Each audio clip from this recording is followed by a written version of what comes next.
नमस्कार, बेधडकमध्ये तुमचं स्वागत।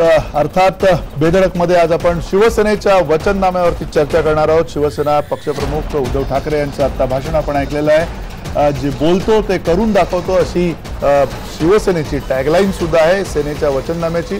2012 सालचा जी पुस्तिकेच्या मार्फत वचननामा त्यांनी आणला होता आणि 2017 सालचा वचननामा, यात काही फारसा फरक दिसत नाहीये। किमान या वचननाम्यामध्ये शब्दांची मांडणी बदलली असली तरी वचनं मात्र तीच आहेत। दोन वचननाम्यातील या तोचपणा मुंबईकरांच्या लक्षात आला असेल।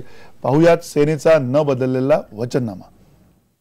साहजिकच आहे, काही गोष्टी तुम्हाला वाटतील की त्या गेल्या वचननाम्यातही होत्या, जसं गारगाई पिंजाळचा विषय आहे, देवनारचं डम्पिंग ग्राउंडचा विषय आहे। गेल्या वचननाम्याप्रमाणे मुंबईत जर रस्त्यांचं काँक्रिटीकरण झालं असेल तर यंदा शिवसेनेला खड्डेमुक्त रस्ते करू असं का म्हणावं लागतंय। रस्ते काँक्रीटचे असताना त्यावर जर 5 वर्षात खड्डे पडत असतील तर ते रस्ते बांधणाऱ्यांवर कारवाईचं काय झालं? गेल्या 10 वर्षांपासून रस्त्यांचा प्रश्न मात्र प्रलंबित का ठेवला होता?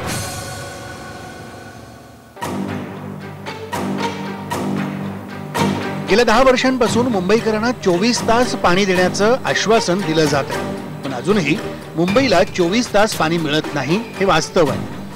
वाढती लोकसंख्या आणि त्यानुसार पाण्याचं नियोजन का केलं गेलं नाही हाही प्रश्न आहे। 24 तास पाणी देण्याचं दिवा स्वप्न आपण कशासाठी दाखवतोय?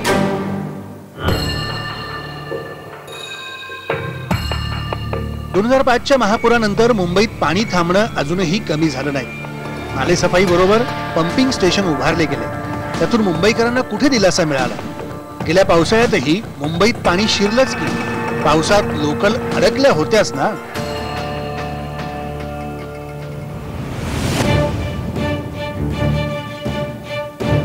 चेंबूर मानखुर्द इथल्या देवनार डम्पिंग ग्राउंडचा प्रश्न अजूनही प्रलंबित आहे। गेल्या निवडणुकीत प्रदूषणमुक्त मुंबई करू असं वचन सेनेनं दिलं होतं। आता त्यावर कचरा विघटन प्रकल्प उभारू असं शिवसेना म्हणते, पण कचऱ्याचा प्रश्न जैसे थेच आहे।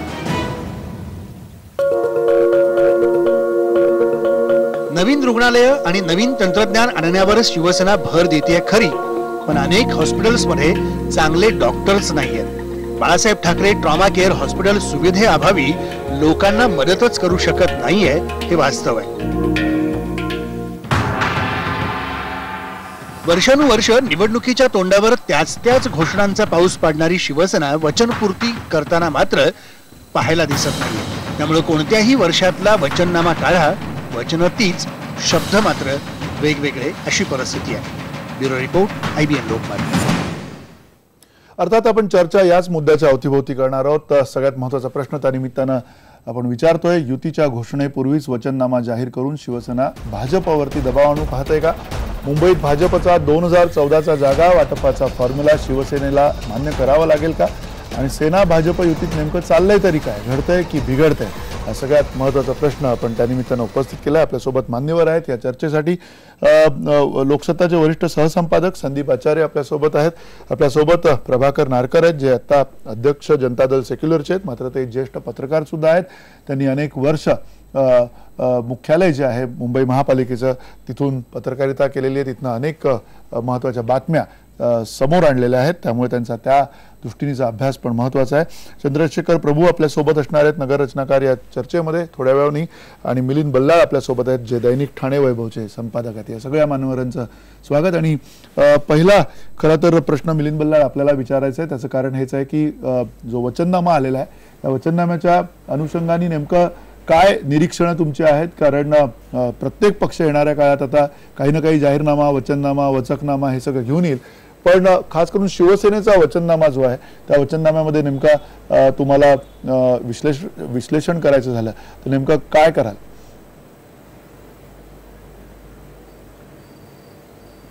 निवडणुका आणि वचननामे किंवा जाहीरनामे जे आहेत यांचं समीकरण चाललेलंच असतं, परंतु ह्यावेळेच्या वचननाम्यात जसं आपण मगाशी सांगितलं की अनेक वचननाम्यातल्या पूर्वीच्या गोष्टी त्या सुद्धा साध्य झालेल्या नाहीत। त्याच्यामुळे आणि उद्धव ठाकरे यांनी सुद्धा ते मान्य केलेलं आहे। अशा पार्श्वभूमीवर जो हा वचननामा आलेला आहे त्या वचननाम्याबद्दल सर्वसामान्य मतदारांमध्ये, जनतेमध्ये संभ्रम निर्माण होणं साहजिक आहे। या वचननाम्याचं एक माझा प्रमुख एक आक्षेप असा आहे की ठाण्यासारख्या ठिकाणी आणि त्या काही प्रमाणात त्या गोष्टी मुंबईलाही लागू आहेत की क्लस्टर डेव्हलपमेंट असेल, हाऊसिंग फॉर पुअर असेल, हे सगळे विषय जे आहेत, पिण्याचं पाणी जे आहे किंवा सार्वजनिक वाहतूक आहे, रस्त्यांची दुर्दशा आपण दाखवलेलीच आहे. या सर्व गोष्टी खरं म्हटलं तर मुंबई ठाण्यासारख्या प्रगत शहरांमध्ये, महानगरांमध्ये आता असणं आवश्यक नव्हतं. किंबहुना ह्यांचं वचननाम्यात समावेश होणं हे सुद्धा सर्व राजकीय पक्षांना खरं म्हटलं तर शोभणारं नाहीये. कारण एकीकडे आपण स्मार्ट सिटीच्या गोष्टी करायच्या, हजारो कोटी रुपयाच्या आपण इथे उपक्रम प्रकल्प राबवण्याच्या गोष्टी करायच्या आणि पुन्हा आपण पायाभूत सुविधांबद्दल चर्चा करत राहायची. तर या वचननाम्यांमधनं मग तो शिवसेनेचा असो, भाजपचा असो किंवा आता काँग्रेस आणि राष्ट्रवादीचे जे येतील ते, यात कल्पकता कुठेच नाहीये. यात नवीन काही आहे, लोकांना काहीतरी आकर्षित करेल असं काही नाहीये. सर्वात वाईट गोष्ट ह्याची आहे की ग्रामीण भागामध्ये ज्या पद्धतीचे साधारणपणे आश्वासनं दिली जातात ती शहरातल्या मतदारांना आपण देत आहोत. वास्तविक ठाणे मुंबईतल्या कोणी मालमत्ता करात माफी द्यावी किंवा ते माफ करावं असं कोणी म्हटलेलं नव्हतं. ते का म्हटलंय आणि त्याचा आपल्याला बोजा जो येणार आहे तो का, यांनी एक गोष्ट होणार आहे की तुम्ही जरी मतदारांना खुश करायला जात असाल तरी मतदारांचा जो एक हक्क असेल की बाबा आम्ही तुम्हाला कर भरतो तर तुम्ही त्या पैशांच्या पोटी आम्हाला काही मोबदला देता की नाही, तर हा प्रश्न सुद्धा विचारण्याची नैतिकता एखाद्या मतदारांमध्ये राहणार नाही. त्यामुळे अशा पद्धतीने मतदारांना थोडंसं अपंग करणं हे योग्य नाही. नक्की आपण आणखीन महत्वाच्या मुद्द्यांकडे येऊ. तुम्ही जे म्हणताय की मतदारांना अपेक्षित अपंग करणं योग्य नाहीये, खास करून ज्या पद्धतीनं वचननाम्यामध्ये एक प्रकारचं मोफत सगळ्या गोष्टी देण्याची भाषा याच्यामध्ये केली. याबरोबरनं पुन्हा प्रभाकर नारकर, तुम्हाला शिवसेनेच्या वचननाम्यामध्ये सगळ्यात महत्वाची कुठली गोष्ट दिसते? वचननाम्यातल्या गोष्टींबद्दल चर्चा करण्यापूर्वी मी थोडीशी बजेटबद्दल सांगू इच्छेन की मुंबई महापालिकेचं बजेट यावर्षीचं बजेट आहे ते 36,000 कोटी रुपयांचं आहे. गेल्या 5 वर्ष महापालिकेमध्ये शिवसेनेची सत्ता आहे. गेल्या 5 वर्षामध्ये 1.25 लाख कोटी रुपये, म्हणजे यावर्षी 36,000 कोटी रुपये, गेल्या वर्षी 31,000 कोटी रुपये, त्याच्या आधी 26,000 कोटी रुपये, 22,000 कोटी आणि 19,000 कोटी. गेल्या 5 वर्षामध्ये 1.25 लाख कोटी रुपये या शहरासाठी खर्च केल्यानंतर या शहरात कोणता बदल झालेला आपल्याला दिसतोय? खरंच शिवसेनेने इथं काही करून दाखवलंय का? तर फक्त पैसा लुटण्याचं आणि लुबाडण्याचं काम मुंबई महापालिकेमध्ये चालतं. कारण सरासरी म्हणजे जर सरासरी काढली तर प्रत्येक माणसामागे, प्रत्येक मुंबईकरामागे मुंबई महापालिका साधारण 20,000 रुपये दरवर्षी खर्च करते. म्हणजे एका कुटुंबामध्ये जर साधारण 5 माणसं असतील तर 1 लाख रुपये एका कुटुंबासाठी महापालिकेकडनं खर्च होतात. तर खरंच कोणाला असं मुंबईकरांना वाटतं का की एवढे पैसे माझ्यासाठी काहीतरी घडते म्हणून? तर बघितलं तर म्हणजे रस्त्यांची अवस्था तुम्ही आता दाखवलीत. 2 वर्षापूर्वी उद्धव ठाकरेंना माफी मागायला लागली होती हात जोडून की बाबा आमची चूक झाली, की कारण खड्ड्यामध्ये पडून माणसं मरत होती आणि हे दरवर्षी घडते. आता गेल्या 5 वर्षामध्ये एवढे पैसे खर्च केल्यानंतर खरंच शहरात काही सुधारणा झाली की तर तसं नव्हतं, उलट अधिक बदतर अशी अवस्था या शहराची झाल्या. त्यामुळे आता ज्या काही योजना जाहीर केल्या त्या सुद्धा अगदी थातूर मातूर, म्हणजे ह्या बजेटचा एक अंदाज घेऊन काही नवं घडवावं. कारण खरं तर एवढा पैसा असल्यानंतर या शहरामध्ये एक नवा ताजमहाल उभा राहायला पाहिजे दरवर्षी, अशी इतका पैसा हे शहर देत आहे. प्रत्यक्ष तशी स्थिती आहे की 50,000 कोटी रुपये एवढा खर्च झाल्यानंतर सुद्धा 50,000 कोटी रुपये ठेवींमध्ये पडले. ठेवी गोळा करणं हे महापालिकेचं काम आहे का?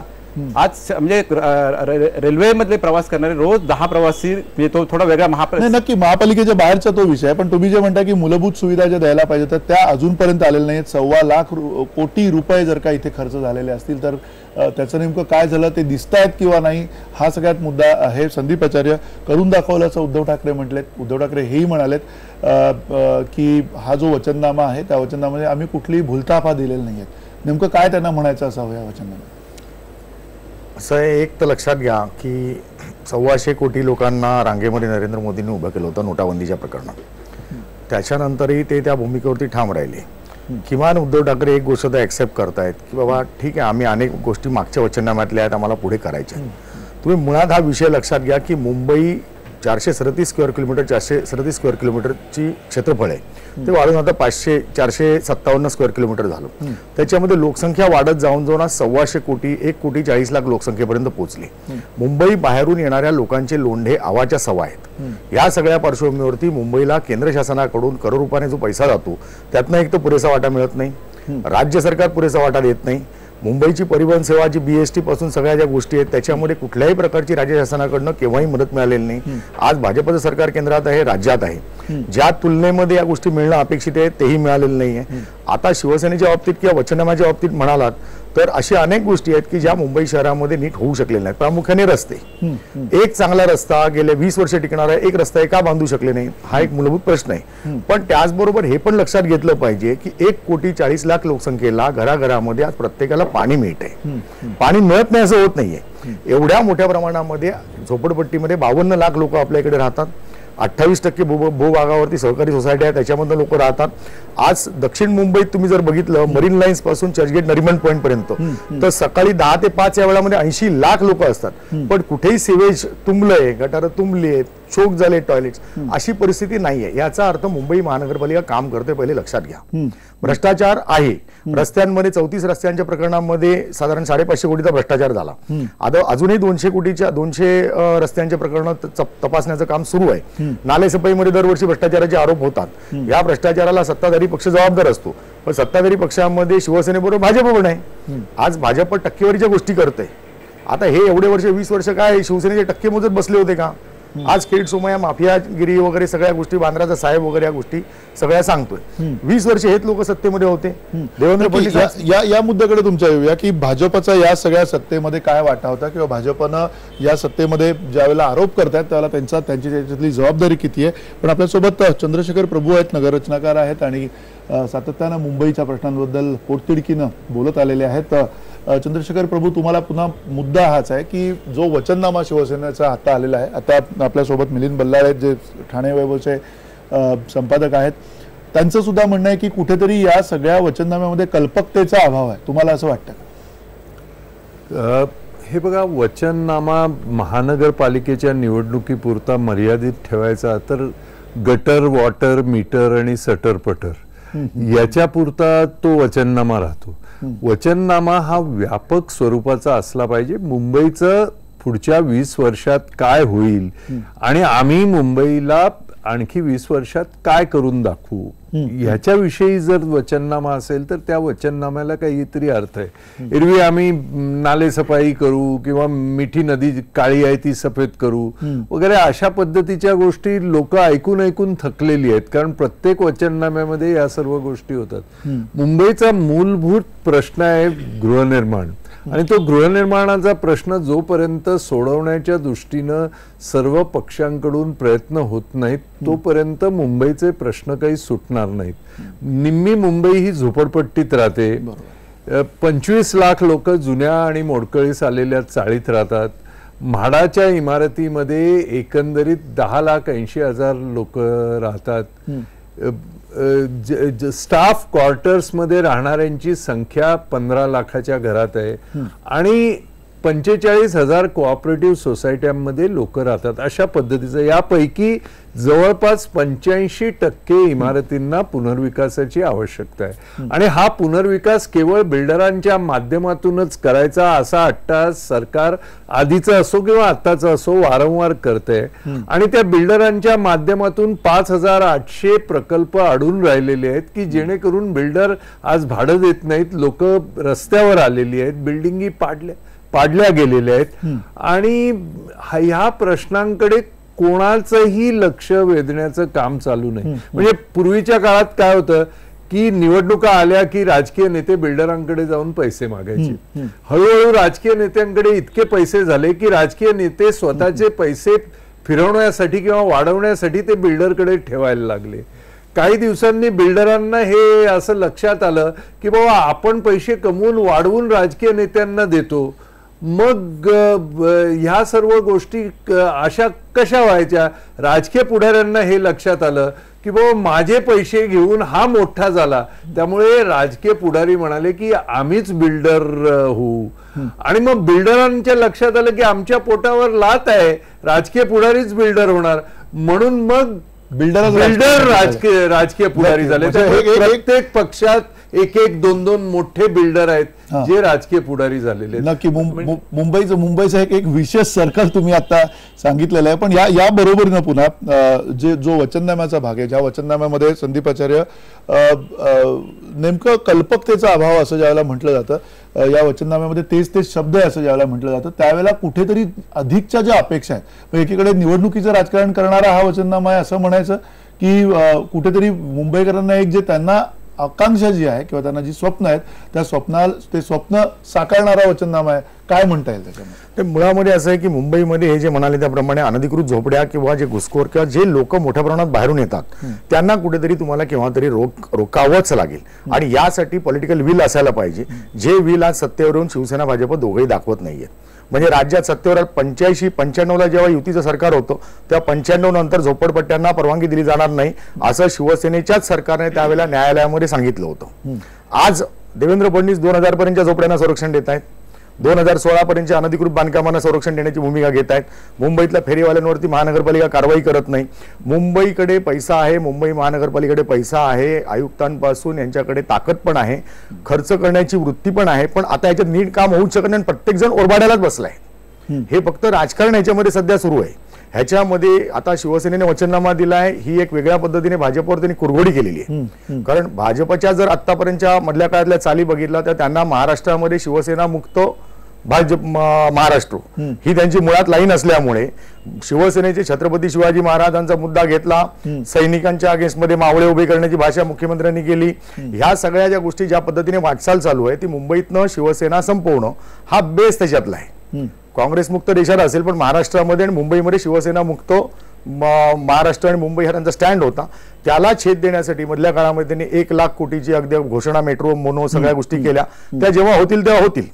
प्रश्न असा आहे तो आज जो वचननामा शिवसेनेने दिलेला आहे त्याच्यामध्ये मला थेट कॉमन मॅनची कनेक्टिव्हिटी दिसली. आतापर्यंत मध्यमवर्गीय माणसासाठी कोणीही गेलं नाही, प्रत्येक जण फक्त झोपडपट्ट्यांना मतांसाठी वाटेल तशी आश्वासनं देत राहिले. आता परिस्थिती अशी होती की 500 चौरस फुटात राहणाऱ्या लोकांना आम्ही करमाफी देऊ, 700 लोकांना शिवसेनेनी मध्यमवर्गीय जे आहेत भाजपचे प्रयत्न केलाय असं पण या मुद्द्यावरती मी नारकर तुमच्याकडे येतो. पण मिलिंद बल्लाळ, तुम्हाला असं वाटतं का की मध्यमवर्गीयांना एक प्रकारे आकर्षित करण्यासाठी शिवसेनेनं हा अतिशय कल्पकतेनं निवडणुकीच्या राजकारणाच्या दृष्टिकोनातून केलेला वचननामा आहे, की येणाऱ्या 1 फेब्रुवारीला ज्यावेळेला अर्थसंकल्प असणार त्यावेळेला पण भाजपच्या मध्यमवर्गीयांना खुश करणाऱ्या काही योजना येतीलच?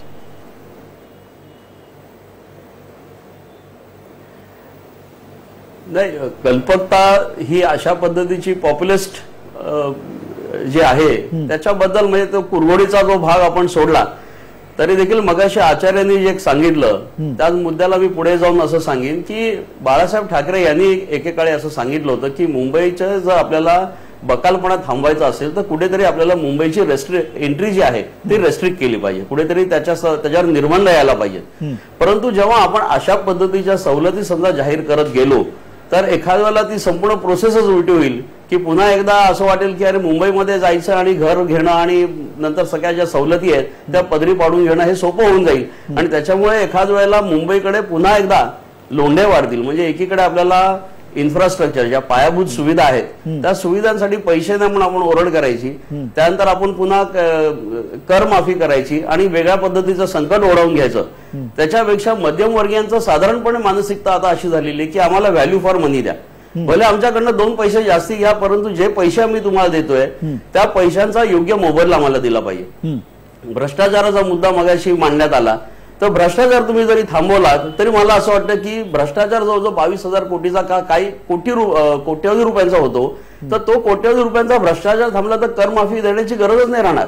परंतु एक फायनान्शियल डिसिप्लिन असणं आवश्यक आहे. आणि मला असं वाटतं की वचननाम्यामधनं ह्या गोष्टी सुद्धा बाहेर यायला पाहिजेत की बाबा आपल्याला आता सर्वसाधारणपणे एक उदाहरण मी तुम्हाला देतो, नेहमी देत असतो की आपण पूर्वी चित्रपट बघायला जायचो तर 100 रुपयात आपण चित्रपट बघायचो, इंटरव्हलमध्ये काहीतरी खायचो आणि बाहेर पडायचो.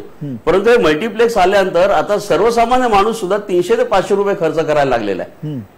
म्हणजे ह्याचा अर्थ काय की त्याला मल्टिप्लेक्स मध्ये ज्या सुविधा मिळतात किंवा त्या गोष्टींची जी त्याला गरज आहे किंवा चांगली स्वच्छता प्रसाधनगृह यंत्रणा चांगली पाहिजे तर ह्या सर्व सुविधा ज्या आहेत या तुम्ही जर दिल्यात मुंबईकरांना तर ते बहुतेक कर माफी मागणार नाहीत आणि एक फायनान्शियल डिसिप्लिन पण राहील नक्की आणि नक्की एक चांगल्या नक्की पद्धतीचा व्हॅल्यू नक्की अर्थात एक छोटासा ब्रेक घेऊया. एक ब्रेक नंतर आपण पुन्हा आपले जे मान्यवर आहेत त्यांच्याकडे येऊयात आणि मुळात मुंबईचा हा जो संदर्भात महानगरपालिकेच्या संदर्भामध्ये जो विकास वचननामा शिवसेना घेऊन आलेली त्या वचननाम्याच्या संदर्भात आणखीन सखोल अशी चर्चा आपण करूयात छोट्याशा ब्रेक.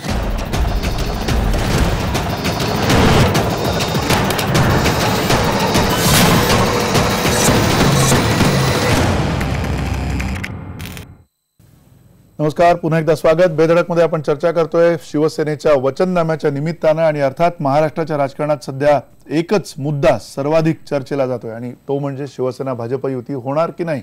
कोण म्हणते युती घडते तर कोणी म्हणते युती बिघडते. पाहूयात खरी परिस्थिती नेमकी काय आहे ते. महापालिकांसाठी उमेदवारी अर्ज भरण्याची तारीख तोंडावरती आलेली असली तरी सेना भाजपच्या युतीचं काही नक्की होताना दिसत नाहीये. मुंबईत भाजपनं शिवसेनेपुढे 114 जागांचा प्रस्ताव ठेवलाय, म्हणजे चक्क निम्म्या जागा. त्यावर सेनेनं त्यांना 55-60 जागा देऊ केलेल्या आहेत. सध्या यावरच सगळी खलबतं सुरू आहे. विशेष म्हणजे उद्धव देखील युतीबाबत टोकाची भूमिका घ्यायला तयार नाहीये. युतीबद्दलची बोलणी चालू आहे. मी मगाशी जे सांगितलं की 23 जानेवारीचं महत्व आमच्याकरता वेगळं आहे, म्हणून आम्ही आमचा वचननामा सादर केलेला आहे. उद्या युती झाली आणि त्यांची काही चांगल्या सूचना असतील तर त्याही आम्ही याच्यात घेऊ. 2014च्या फॉर्म्युल्यावरच भाजप अजूनही ठाम आहे. आम्ही प्रस्ताव दिलाय, विचार शिवसेनेनं करायचा आहे असं भाजप म्हणतंय. त्यांना फॉर्म्युला मान्य असो की नसो, आम्हाला आमची पार्टी चालवायची, आमचे कार्यकर्ते सांभाळायचे. ज्या ठिकाणी आमची ताकद आहे त्या ठिकाणच्या जागा आम्ही सोडणार नाही. फॉर्म्युला शेवटी भाजपचा काय असेल, 2012 नुसार की 2014 नुसार? भाजपचा फॉर्म्युला 2014 प्रमाणे. ठाण्यातही युतीचं अजून काही जमताना दिसत नाही, पण काँग्रेस राष्ट्रवादीच्या आघाडीनं युतीचं काय होणार अशी चर्चा करायला सुरुवात केली आहे. पुण्यात भाजपमध्ये जोरदार इनकमिंग सुरू आहे आणि त्यामुळे भाजपचा आत्मविश्वास वाढलाय. तर तिथं शिवसेना म्हणते स्वबळावरच लढलं पाहिजे. पिंपरी चिंचवडमध्ये तर भाजप थेट राष्ट्रवादीशीच टक्कर घेऊ पाहते, त्यामुळे तिथंही युतीची शक्यता धुसर झाली आहे. नाशिकमध्ये युती फिसकटली आहे, तिथं शिवसेना आणि भाजप स्वबळावर लढतायत. नागपूरमध्ये युती पूर्णपणे बिघडल्यात जमा आहे. तिथं भाजप एवढी प्रबळ आहे की त्यांना सेनेची गरजच नाही, म्हणूनच सेनेनं तिथं स्वबळाचा नारा दिलाय.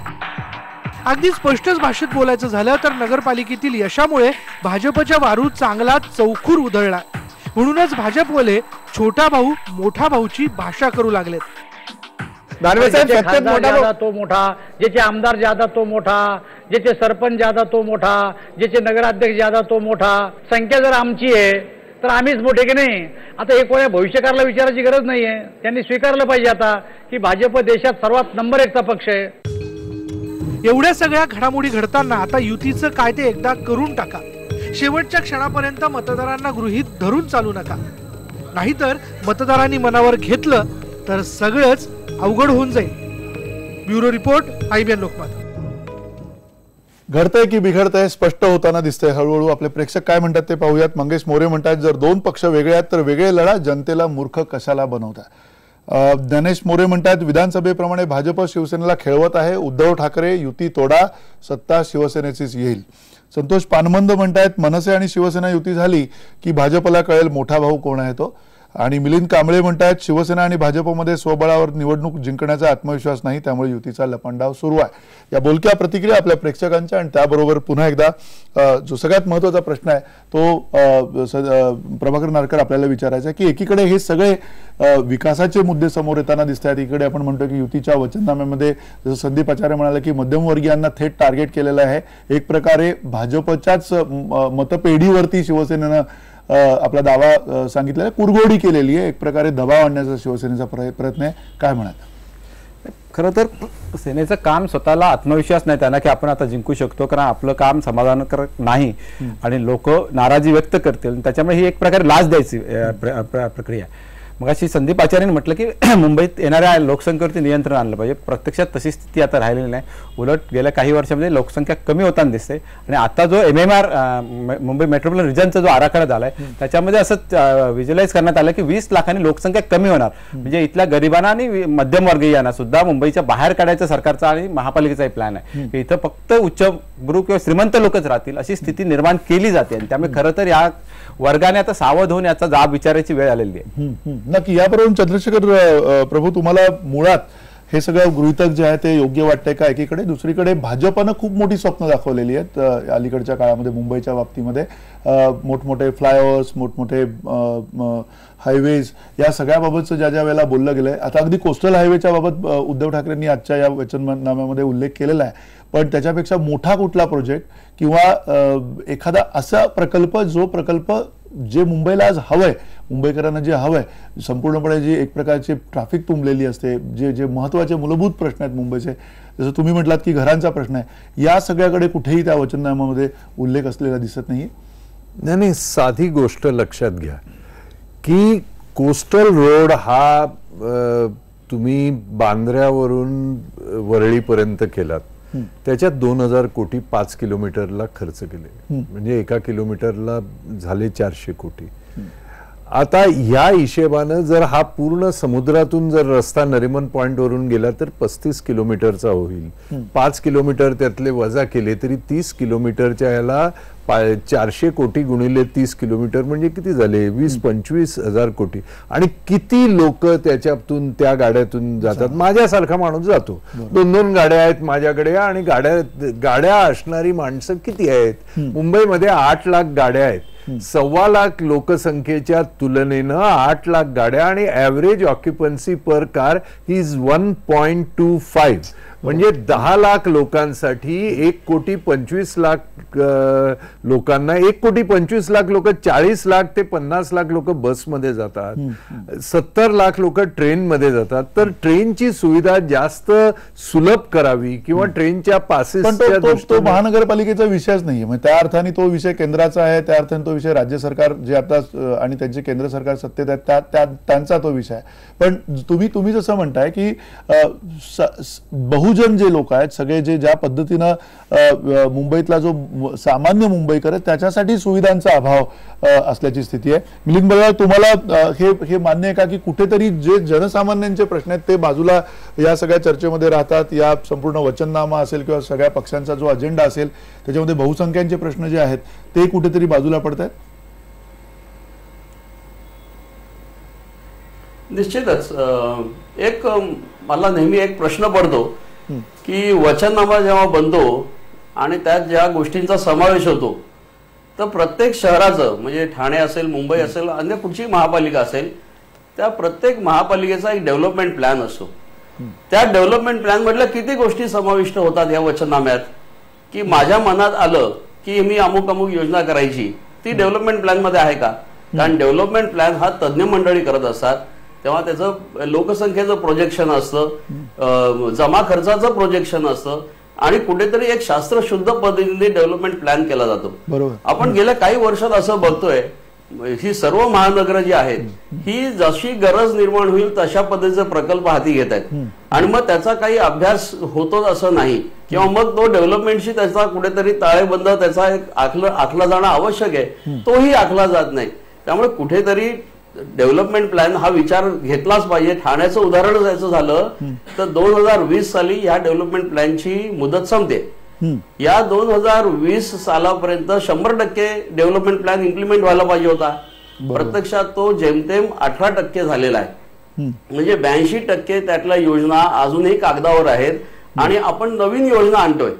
तर ही गोष्ट कुठेतरी विसंगत वाटते की आपण एकीकडे ह्या सगळ्या शहरांचं एक नियोजनबद्ध विकासाचं स्वप्न बघतोय आणि मग कुठच्या तरी महापौरांच्या मनात येतं, कुठच्या नेत्याच्या मनात येतं, कुठच्या तरी आयुक्ताच्या मनात येतं आणि मग तो त्या पद्धतीने योजना आखायला लागतो. तर हे धरसोड जे धोरण आहे हे काही बरोबर नाही.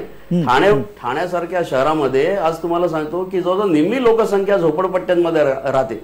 तर या झोपडपट्ट्यांच्या संदर्भातला क्लस्टर डेव्हलपमेंटचा एक साधा विषय आहे. त्याचं काय झालं? ठाण्यामध्ये धोकादायक इमारतींचा प्रश्न आहे, काय झालं त्याचं? म्हणजे असा जर आपण ह्या सगळ्या गोष्टींच्याकडे दुर्लक्ष करतोय, आपण कर माफी करतोय, तर त्याच ठाणेकरांनी टोल माफ करा म्हणून म्हटलेलं आहे, त्याचा का नाही विचार होत? तर असे प्रश्न मतदार विचारणार. त्यामुळे तुमचा वचननामा त्याच्यावर कोणी कोणत्या प्रकारचं बोट ठेवू नये असं जर वाटत असेल तर तो फुलप्रूफ असणं आवश्यक आहे. नक्की त्या दृष्टिकोनातनं कुठल्याही पक्षाने वचननामा करताना ते काळजी घेतली पाहिजे. नक्की वचननामा फुलप्रूफ आहे का संदीप आचार्य? मला याच्यावरती एक मुद्दा मुळात लक्षात आणून द्यायचा आहे. 61 सालचा जो डीपी प्लॅन होता, विकास आराखडा होता, त्याची 33% अंमलबजावणी झाली. 91 साली त्याच्यानंतर साधारण 30 वर्षांनी विकास आराखडा बनतो. 91चा डीपी प्लॅन 18% इम्प्लिमेंट झाला. आता विकास आराखडा 2013 साली बनणं अपेक्षित होतं, हा 2017 आला तरी अजूनपर्यंत बनलेलं नाही. त्याच्यामध्ये मुंबईकरांनी 84,000 सजेशन ऑब्जेक्शन नेमले होते. हा विकास आराखडा मंजूर होण्याच्या पूर्वी हा महापालिकेला राबवायचा असतो, महापालिकेच्या माध्यमातून सरकारकडे जात असतो आणि अंतिम होत असतो.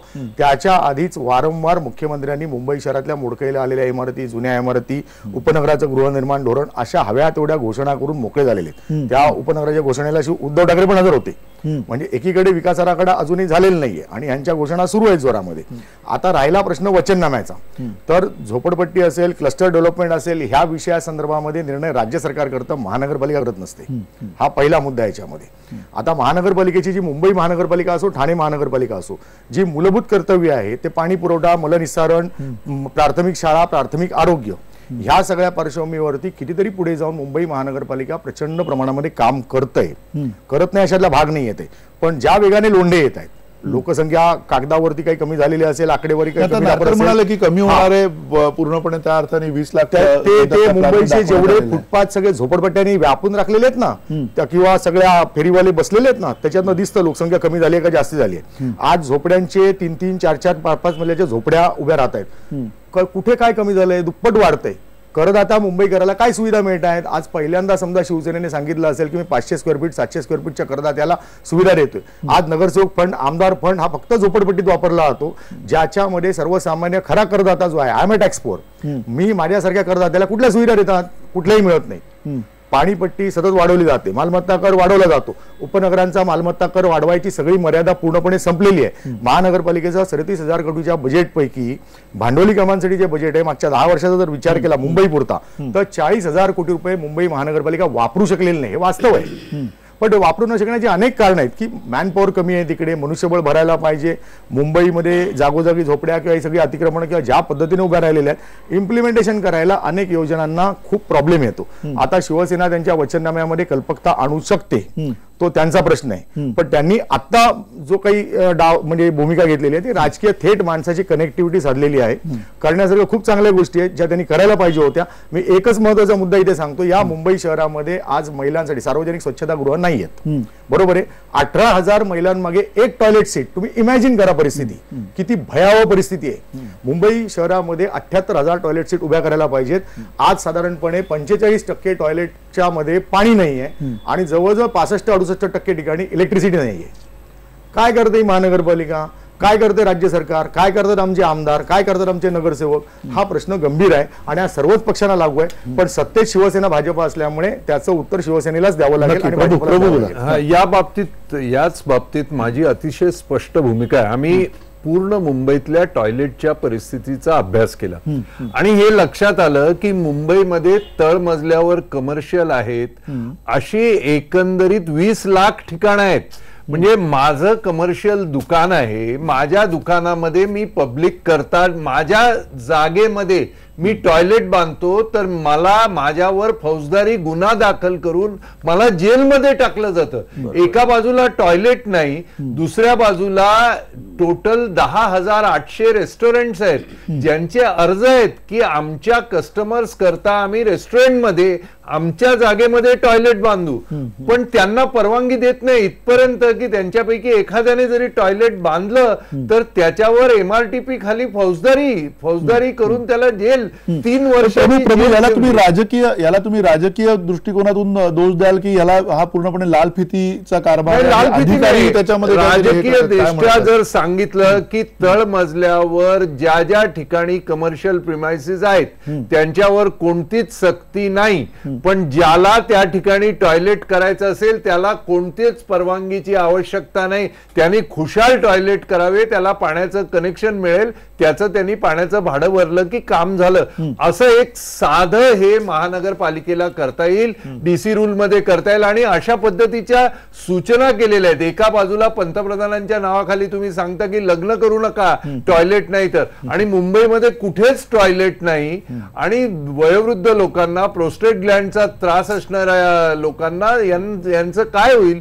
तर इथे तुमच्याकडे 10 लाख कमर्शियल संस्था आहेत, म्हणजे ऑफिसेस आहेत, ज्या म्हणतात की आम्ही तळमजल्यावर आहोत, आम्हाला टॉयलेट बांधायचं आहे, आम्ही स्वतःच्या खर्चानं बांधून घेतो, तुमचा नळ आमच्यापर्यंत आला तर त्याचा खर्च आम्ही द्यायला. महानगरपालिका म्हणते नाही, तुला अधिकारच नाही बांधायचे आणि तू बांधलंस तर तुला जेलमध्ये टाकेल. याहून एक भयानक परिस्थिती एकच मिनिटात सांगतो. मुंबई शहरामध्ये 2002च्या महानगरपालिका निवडणुकीमध्ये शिवसेनेने वचननाम्यामध्ये मुंबई आता धोक्याच्या उंबरठ्यावर आहे, मुंबई शहरामध्ये 18,000 कोंबड्या कापण्याची दुकानं आहेत, जवळजवळ 1,500-2,000 बकरी कापण्याची अनधिकृत कत्तलखाने आहेत आणि याच्यातनं रोजचा 150 टन जैविक कचरा गटारामध्ये सगळीकडे सोडला जातो. पुढच्या काळामध्ये मुंबई आरोग्याच्या धोक्यावरती उभी राहिलेली आहे आणि याच्यावरती आम्ही कारवाई करणार असं 2002 साली सांगितलं होतं. आजपर्यंत त्याच्यावर कुठल्याही प्रकारे कारवाई झालेली नाही. मुंबई धोक्याच्या उंबरठ्यावर असताना हे आरोग्य कवच योजना, काय शिव आरोग्य कवच योजना, बाळासाहेब ठाकरे आरोग्य कवच योजना जाहीर करतात, ही नेमकी कशी करणार, कोणासाठी करणार, काय करणार, याचा कुठलाही पत्ता अजूनपर्यंत नाहीये. अर्थात याच्यातले अधिक तपशील जे आहेत ते आपल्याला माहिती नाहीत, पण तरी चंद्रशेखर प्रभू तुम्हाला अगदी एक शेवटचा प्रश्न थोडक्यात अपेक्षित आहे की मुळात वचननाम्यांमधनं किंवा राजकीय पक्षांच्या या सगळ्या जाहीरनाम्यांमधनं कुठेतरी आपल्याला एक भविष्याची आशा किंवा आत्ता तुर्तास जसे तुम्ही काही मुद्दे सांगितले तसे आत्ता लगेच काही गोष्टी सोडवल्या तर आपलं जगणं सुसह्य होईल अशा प्रकारच्या काही गोष्टी करणं अपेक्षित आहे. ती कल्पकता या सगळ्या जाहीरनाम्यांमध्ये, या सगळ्या राजकारणामध्ये आत्ताच्या सद्यस्थितीत तुम्हाला दिसते का? नाही वाटत. एक आहे, आता 500 फुटापर्यंतच्या लोकांना जे टॅक्स भरतात त्यांना माफी देणं हा रिलीफ आहेच ना, म्हणजे ह्याच्यातून रिलीफ निश्चितपणे होईल. पण साध्या गोष्टी ज्याच्या करता महानगरपालिकेला एक पैसाही खर्च करायला लागत नाही त्या गोष्टी लोकांनी केल्या तर त्यांना आम्ही प्रोत्साहन देऊ इतकं सांगायचं. उदाहरणार्थ टॉयलेट बांधणं म्हणा किंवा पाण्याची व्यवस्था करणं म्हणा. एखाद्या सार्वजनिक संस्थेनं, शाळेच्या समोर असणाऱ्या संस्थेनं बाहेर नळ आणला आणि शाळेच्या मुलांना त्या ग्लासमधून मोफत पाणी प्यायला दिलं तर तुमच्या पोटामध्ये का दुखतो त्याच्या विरुद्धही फौजदारी घ्यायला लागते का? तर रस्त्यावर तुम्ही आणि दरदरीतपणे ज्या झोपड्या अनधिकृत होत आहेत किंवा ज्या पद्धतीनं बाकी अगदी झोपड्या काय ज्या मल्टी स्टोरी बिल्डिंग आहेत त्या सुद्धा अनधिकृत होत आहेत, त्याच्यावरती कारवाई होताना अधिकारी कचरतात. हे नेमकं काय होतं हा सगळा विचार करायला लावणारा प्रश्न आहे आणि अर्थात याचे उत्तर मतदार जो आहे तो आपल्या मतदानातून येणाऱ्या काळामध्ये निश्चित देईल. अर्थात शिवसेनेनं जो आज वचननामा जाहीर केला या वचननाम्यामध्ये कल्पकतेचा अभाव आहे का? आणि काहीपेक्षा महत्त्वाचं म्हणजे हा वचननामा आज आणताना कुठेतरी भाजपवरती कुरघोडी आणि दबावाचं राजकारण केलंय का? याच्या प्रश्नाचे उत्तर सुद्धा येणाऱ्या काळात आपल्याला स्पष्ट मिळतील. तोपर्यंत इथेच थांबूया. धन्यवाद. नमस्कार.